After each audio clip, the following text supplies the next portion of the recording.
एक मित्र ने बुद्ध के महापरिनिर्वाण स्थली कुशीनगर से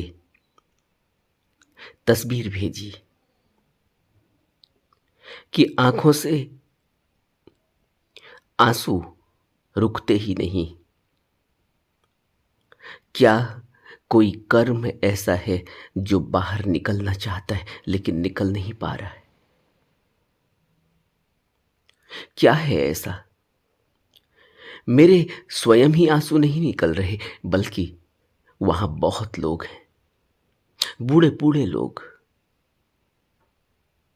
जो उस स्थली में आए हुए हैं, दर्शन के लिए आए हुए हैं। उनके भी आंसू निकल रहे हैं। क्या मेरे कर्मों की कुछ ऐसी कहानी जो बाहर निकलना चाहती है, कहना चाहती है, लेकिन कह नहीं पाती? क्या है यह? आंसू जब बैराग में निकलते हैं, वैराग्य का प्रतीक है आंसू। जब वह एकांत में, चिंतन में, मंगल मैत्री में और अपने इष्ट के आगे, अपने तथाता के आगे, अपने गुरु के आगे जब आंसू निकलते हैं, तो वो आंसू अंदर जो कुछ भी भाव दबा हुआ है, वो आंसू के रूप में बाहर निकल कर आता है। बहुत अच्छी बात है, खुशी की बात है कि अंदर कोई कठोरतम पत्थर की तरह कुछ दबा है जो गल रहा है, जो पिघल रहा है, आंसू के रूप में बाहर निकलता है। इसीलिए तो गुरु के दर्शन की आवश्यकता है, इसीलिए तो गुरु के सत्संग की आवश्यकता है। उसमें बहुत कुछ पिघल जाता है। वही कर्म जो कठोर बनकर अंदर बैठा हुआ है, वही संस्कार जो दबे हुए हैं, जन्मों जन्मों की यात्रा है, आज की नहीं है। उन जन्मों जन्मों की यात्रा में जो कुछ भी बटोरा है, जो कुछ भी उस समय सुख मालूम पड़ा था, सब बटोर लिया था। सभी बटोर रहे थे, हमने भी बटोरा। आज भी सभी बटोर रहे हैं, हम भी बटोर रहे हैं। लेकिन यह सब अंदर बैठ जाता है। और फिर जब कभी कोई ऐसा गुरु का सत्संग मिलता है, सहयोग मिलता है, गुरु की करुणा की दृष्टि, दया की दृष्टि पड़ जाती है, तब पिघलता है वह कठोर पहाड़ जो अंदर संस्कारों का बना हुआ है। और जितना जल्दी पिघलेगा, उतना ही मनुष्य निर्मल हो जाएगा। इसीलिए तो मंगल मैत्री के समय आंसू निकलते हैं। इसीलिए तो गुरु के सत्संग में कुछ बातें अंदर चुभती है, गहरे में चुभती है। और जब वो चुभती है तो दर्द होता है, पीड़ा होती है। और ये दर्द और पीड़ा का एहसास उस चेतनता को होता है जो सूक्ष्म है। बाहर तो इतना कठोर हम हो चुके हैं कि हमें किसी दूसरे के दुख का तो दूर, अपने ही दुख से अब आंसू भी नहीं निकलते, पीड़ा भी नहीं होती। हम उसे एक हिस्सा, प्रतिद्वंदिता का हिस्सा समझ लेते। हम उसे, क्योंकि सभी वही कर रहे हैं इसलिए हम भी वही कर रहे, हम भी ठीक ही कर रहे हैं, ऐसा समझ लेते हैं। तो फिर आंसू निकलेंगे कैसे?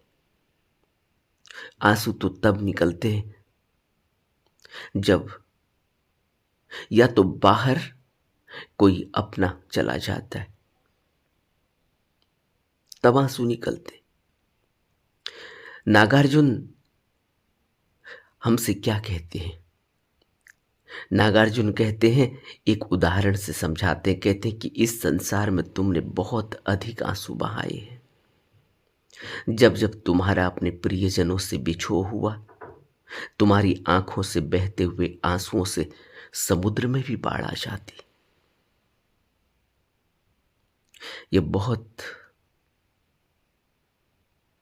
विचारणीय बात कही है नागार्जुन ने।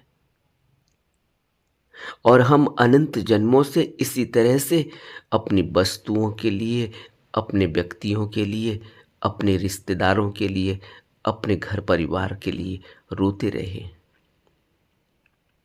लेकिन कभी भी हम बैराग में नहीं रोए। कभी भी हम अपने अंदर की उस पीड़ा को बाहर कैसे निकालें, यह नहीं समझ पाए। समझेंगे भी कैसे? क्योंकि बाहर की दौड़ में तो यह समझ ही नहीं आता।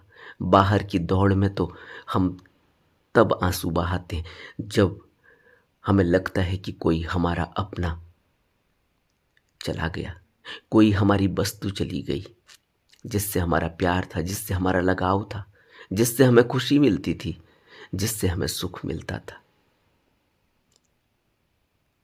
लेकिन कभी भी हम अपने संस्कारों के लिए, अपने किए गए कर्मों के लिए, कभी भी हम अपने उस भटकना के लिए, उस भटकाव के लिए, कभी भी हम अपने बिना लक्ष्य में इस जीवन को खोने में दुखी होकर आंसू हमने नहीं बहाए।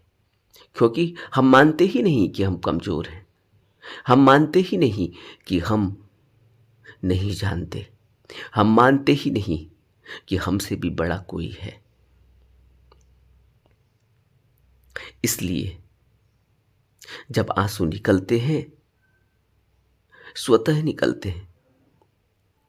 किसी ने कुछ नहीं कहा है। अंदर की भाव दशा में गुरु की दया और करुणा से जब अंदर कोई चोट लगती है, यह आंतरिक चोट गुरु के सत्संग के शब्दों से लगती है। यह आंतरिक चोट गुरु की पैनी दृष्टि से ऐसे ही भाले की तरह हृदय में चुभती है। वह दृष्टि, वह नजर, यही तो गुरु की आंख का जादू है। यही तो गुरु की ऊर्जा है। लेकिन हम कभी समझ नहीं पाते, क्योंकि हमारा जो बाहर का सेल है वो बहुत मजबूत है। उसके अंदर संस्कार इतना भारी है कि अंदर चोट पड़ती ही नहीं। पड़ती है क्षणिक भर, और क्षण भर बाद हम फिर वैसे ही हो जाते हैं। यही तो होता है। हम सत्संग सुनते हैं, हम उपदेश सुनते हैं, हम ध्यान साधना करते हैं, और जैसे ही संसार में निकलते हैं, सब धूल धूर्षित हो जाता है। सब व्यर्थ का सा हुआ मालूम पड़ता है। और यह हर साधक की परेशानी, हर साधक इस बात को जानता है। और ये प्रश्न भी पूछे जाते हैं कि जब तक ध्यान साधना करते हैं शांति बनी रहती है, लेकिन थोड़ी ही देर में फिर वही उतावलापन, फिर वही क्रोध, फिर वही द्वेष, फिर वही तृष्णा, फिर वही भाग दौड़। फिर इस जीवन में शांति कब और कैसे आएगी? लेकिन एक ये मित्र भी हैं, अकेले कुशीनगर गए। वहां वह जो ऊर्जा क्षेत्र है, उस ऊर्जा क्षेत्र में एक भाव पैदा हुआ। अंदर इतनी विरह पैदा हुई, इतनी तड़प पैदा हुई। अनित्य जगत स्पष्ट दिखाई ही दिया। इन्होंने कहा है कि अनित्य जगत का आभास हुआ है। वहां तो अनित्य जगत का आभास होगा ही। वहां उस जगत में कोई जगमगाहट, कोई लुभावनापन, कोई चमक तो है नहीं। सांसारिक चमक नहीं है, आध्यात्मिक चमक है, आध्यात्मिक ऊर्जा है। सांसारिक ऊर्जा के लिए तो संसार में जाना पड़ेगा। किसी मॉल में जाओ, किसी पिक्चर हॉल में जाओ, किसी पिकनिक स्पॉट पर जाओ, तो वहां की चकाचौंध अपने में समा लेती है। मस्त हो जाता है आदमी, भूल ही जाता है क्या खा रहा है, क्या कपड़े पहन रखे हैं, क्या कर रहा है, सब भूल जाता है, मदमस्त हो जाता है। यही तो सांसारिक चकाचौंध है। इसी में तो हम उलझे रहते हैं पूरा जीवन। लेकिन जब कभी भी हम किसी धर्मस्थली पर जाते हैं, यही तो धर्म स्थानों की महिमा है। इसीलिए तो धर्म स्थानों में जाना चाहिए। इसलिए नहीं कि वहां हमने कोई रिचुअल करना है, वो कोई रिचुअल नहीं है। वहां जाकर इसी तरह से अंदर वो कठोर संस्कार पिघलने चाहिए। क्षण भर के लिए ही सही, आंसू तो निकले, अनित्यता का एहसास तो हो। क्षण भर के लिए ही सही, ये पता तो चले कि इस जगत में एक दिन हम नहीं होंगे। अभी हमारी दौड़ जितनी भी चल रही है सब व्यर्थ हो जाएगी और हम कहीं नहीं दिखेंगे, सब चला जाएगा। तो फिर जीवन में कमाया क्या? यह प्रश्न उठता है, फिर जीवन में कमाया क्या? और बुद्ध ने क्या कमाया? बुद्ध ने जो कमाया, जो बांटा, वो अब भी बढ़ता चला जा रहा है। उसमें कभी कोई कमी होती नहीं, वो बढ़ता चला जाता है। जितना बढ़ता है उतना बढ़ता चला जाता है। इसलिए बुद्ध ने कहा, दान दो, बांटो, लुटाओ, दोनों हाथों से लुटाओ अगर मिला है तो।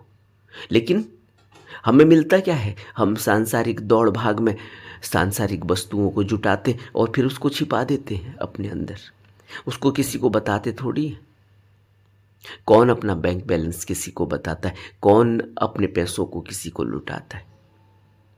लेकिन बुद्ध ने जो कमाया वो लुटाया, और जितना लुटाया वो उतना बढ़ गया, उतना फैल गया, एक फूल के बीज की तरह।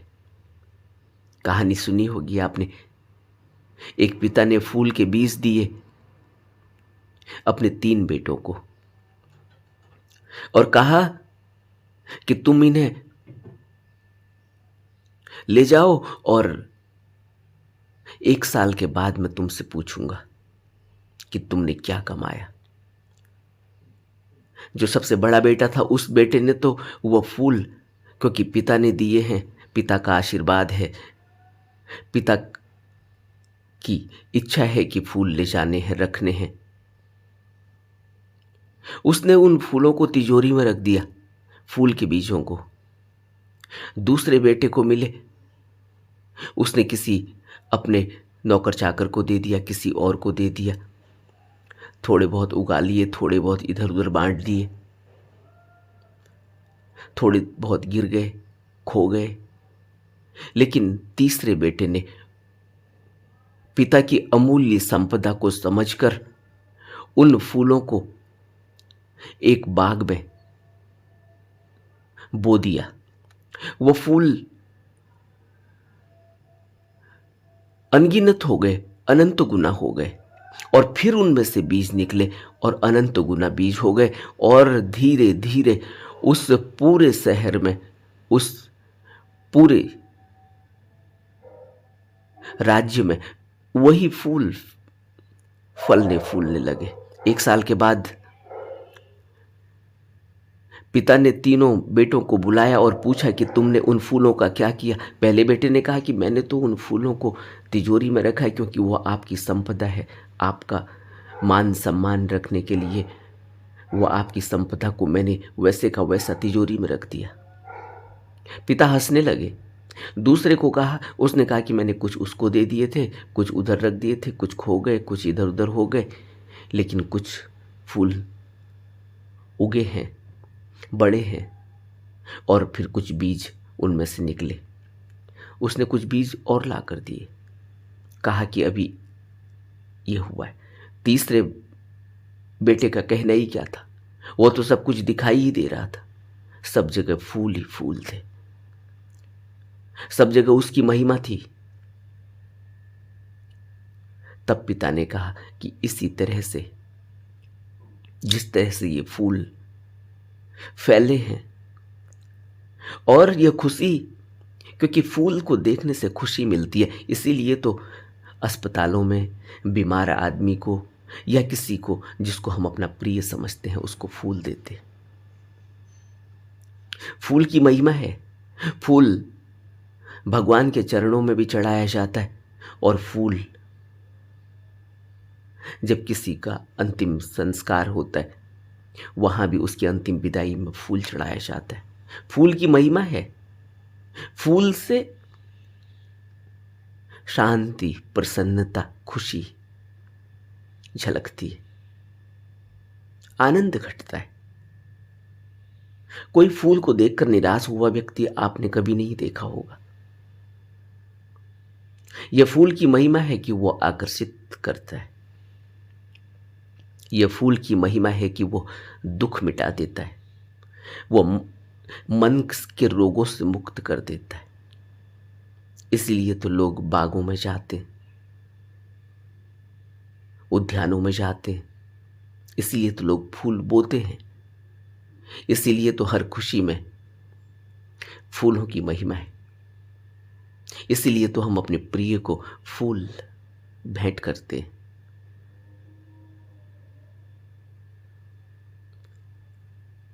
अपने सुख को इसी तरह से बांटना चाहिए। लेकिन सुख, कौन से सुख को हम बांटते हैं? हम बांट ही नहीं पाते, क्योंकि सुख है ही नहीं।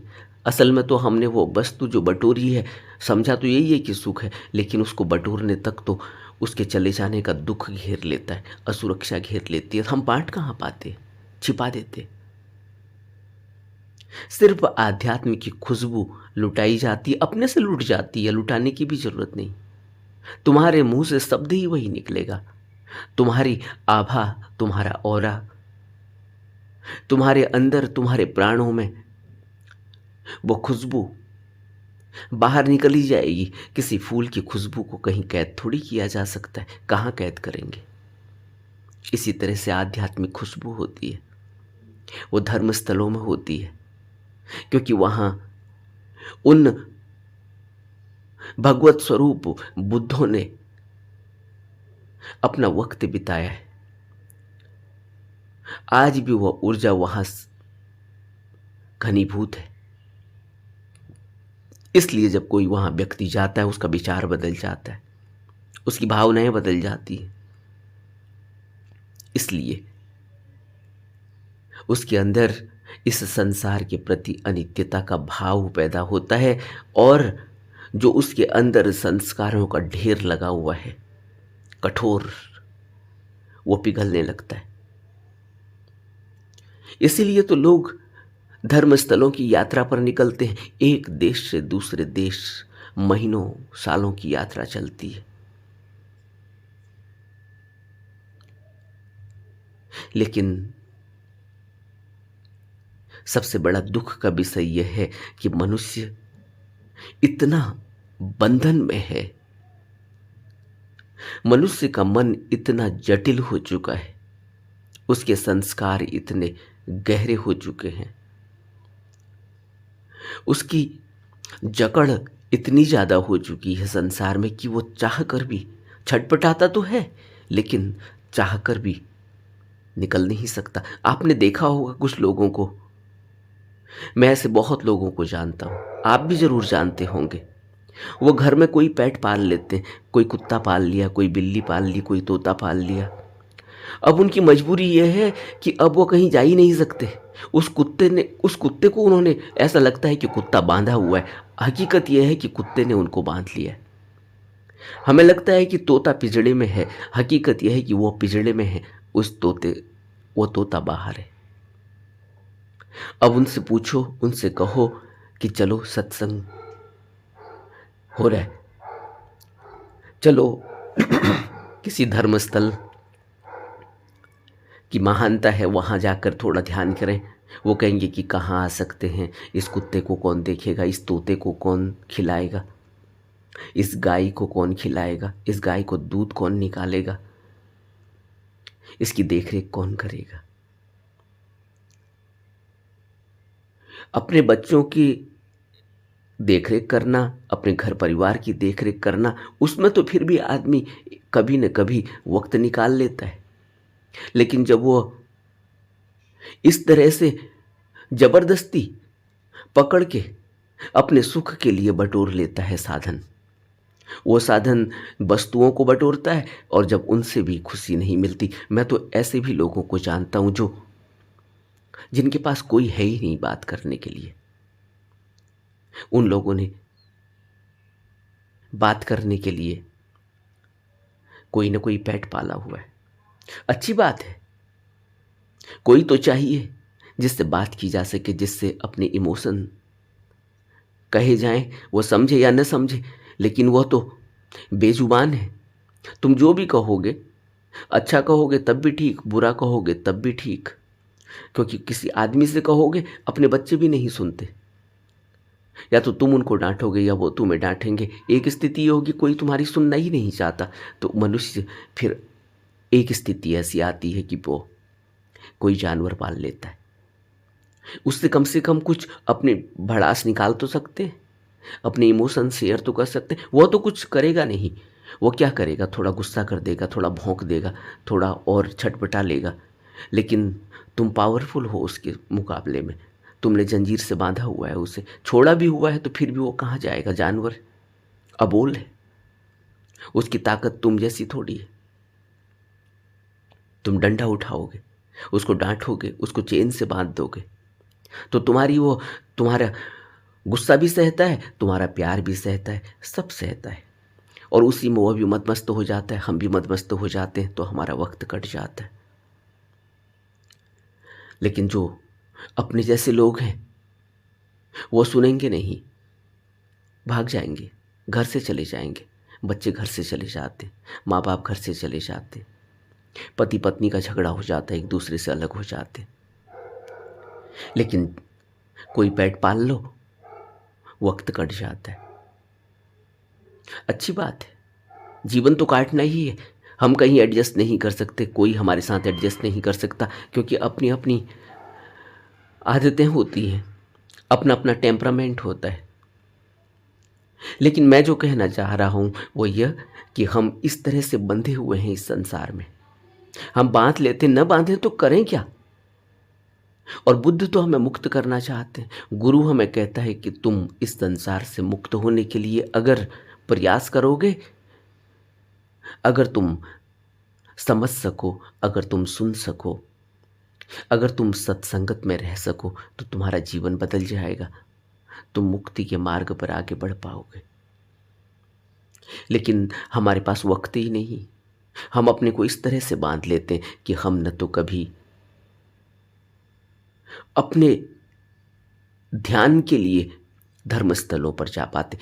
जब हम जाते भी हैं तो इसी तरह से जाते हैं कि वहाँ जाकर कोई कार्रवाई कर ली, जल्दी से गए, जल्दी से। अभी कुछ दिनों पहले महाकुंभ का मेला लगा था, लोग रात रात में जाते थे, कोई विश्राम नहीं, कोई कुछ नहीं, गए, न कोई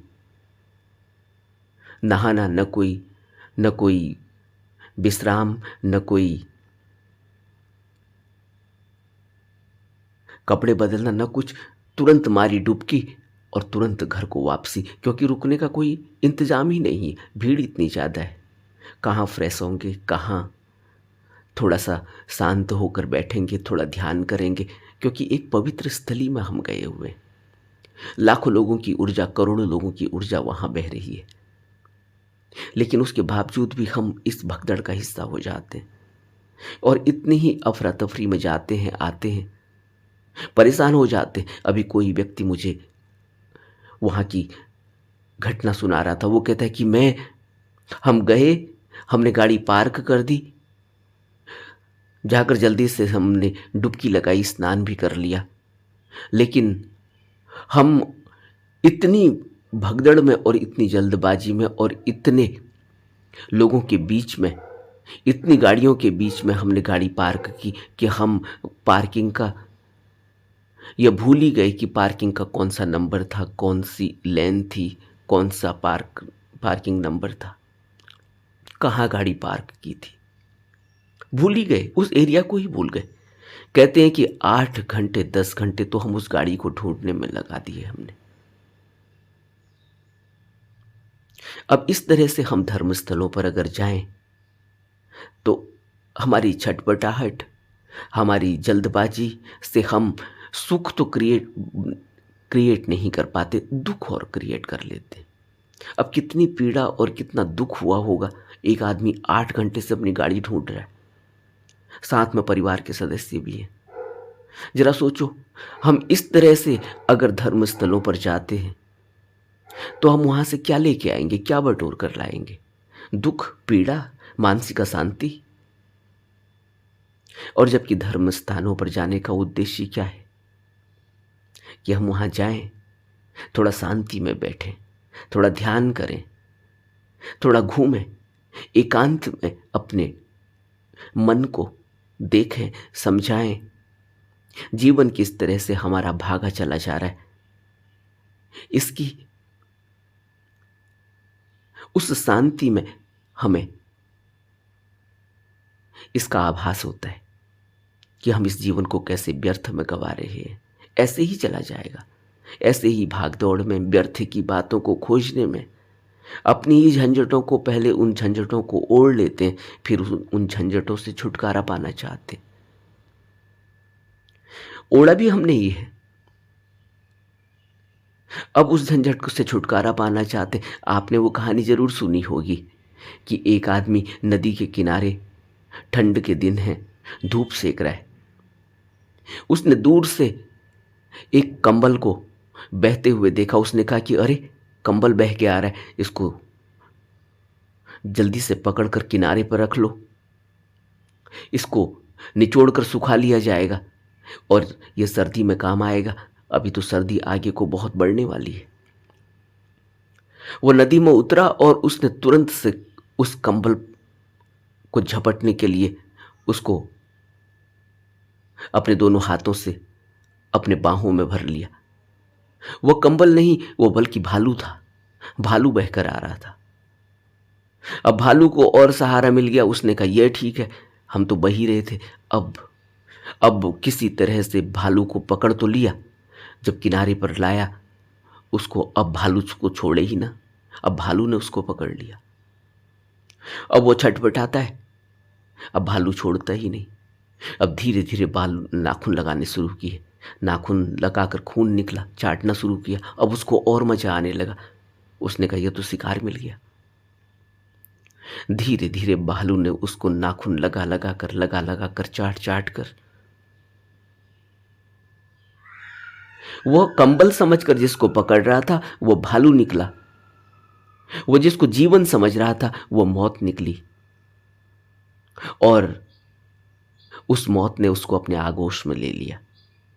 उस भालू ने उसको नाखून लगा लगा कर, चूस चूस कर उसके खून को उसको मार दिया। यह हमारा जीवन है। हम इस तरह से अपना ही खात्मा कर रहे हैं, अपना ही अंत कर रहे हैं।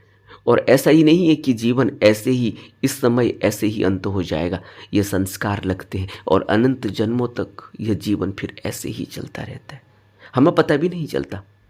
संस्कार ही तो है। हमें ही तो लग रहा है कि हम किसी का सहारा ले रहे हैं तो हमारा जीवन कट रहा है, लेकिन हम ये नहीं जानते कि हम जिसका सहारा ले रहे हैं, वो जो संस्कार बंध रहा है, वो हमें जन्मों जन्मों के फेरे में डाल देता है। वो यहाँ भी हमें बांध देता है और यहाँ के बाद भी बांध देता है। लेकिन अब हमें समझाए कौन? बुद्ध आते हैं, गुरु सद्गुरु आते हैं, हमें समझाना चाहते हैं, बताना चाहते हैं, हम उन पर ही प्रश्न कर देते हैं। इसीलिए तो बुद्धों ने कहा, गुरुओं ने कहा कि तुम गुरु को देखोगे कैसे, तुम गुरु को खोजोगे कैसे? तुम्हारे पास तो वो बुद्धि ही नहीं, तुम्हारे पास तो वो समझ ही नहीं, तुम्हारे पास तो वो आंख ही नहीं, क्योंकि तुम उसे देखोगे कैसे? तुम अपनी जो क्षमता है, तुम्हारा जो बुद्धि का स्तर है, तुम्हारा जो रहन सहन का स्तर है, तुम्हारा जो जीने का स्तर है, तुम्हारा जो अब तक का अनुभव है, तुम उसी अनुभव से तो किसी आदमी को तोलते हो, देखते हो, जबकि वह तो शरीर में भी है और शरीर के पार उस शुद्ध चेतन अवस्था में भी है। इसीलिए तो बुद्ध ने त्रिकाई की बात कही कि बुद्ध त्रिकाई में होते, स्थूल में भी हैं, सूक्ष्म में भी हैं और फिर सत्य में भी हैं। लेकिन हम इस बात को समझ नहीं पाते। लेकिन सत्य का आभास उस काया का हमें कब होता है? जब हम धर्मस्थलों पर जाते हैं, वहाँ उनकी उस सघन ऊर्जा में नहाते हैं, तब पता चलता है कि वो सघन ऊर्जा हमें किस तरह से हमारे अंदर, हमारे प्राणों में बस जाती है, हमें कचोटती है। तब ये आंसू निकल कर बाहर आते हैं, तब अनित्यता का आभास होता है, जीवन व्यर्थ में जा रहा है इसका आभास होता है।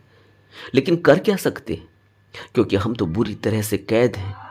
लेकिन अगर हम बचना चाहते हैं तो लगातार अभ्यास करते रहना होगा। धीरे धीरे ऐसी स्थिति आती है जब लगातार अभ्यास से हम अपने को निर्मल करते हुए उस अवस्था में पहुंचते हैं जहां पर हम बुद्ध के चरणों में अपने को रख पाएं, टिक पाएं, संसार से विरक्त हो पाएं और धीरे धीरे हमारे ये बंधन घट पाएं। इसलिए गुरु ही सहारा है।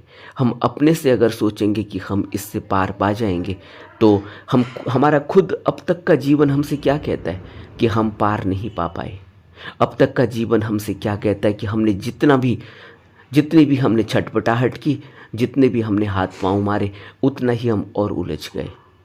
हमने बचने की तो कोशिश करी है संसार से, हमने संसार से सुख ही बटोरने की कोशिश की है, शांति बटोरने की कोशिश की है, लेकिन इस छटपटाहट में हमें क्या मिला है?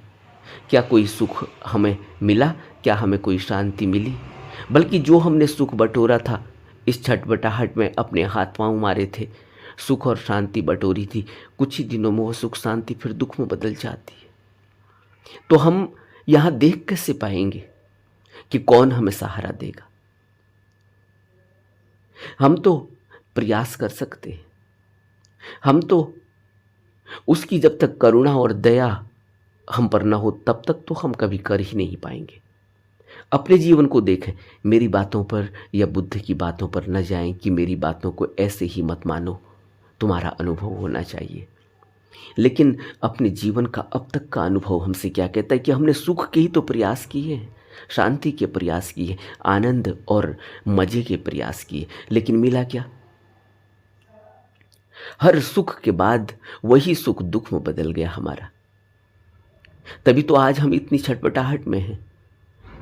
हमें पता ही नहीं कि सुख है कहाँ, हमें पता ही नहीं कि शांति है कहाँ। हम ऐसे ही आंख बंद करके टटोल रहे हैं, जैसे कोई अंधा आंख के बिना टटोलता है, लाठी से टटोलता है, लाठी के सहारे सहारे कदम बढ़ाना चाहता है, टटोलता है पहले लाठी से, फिर कदम रखता है।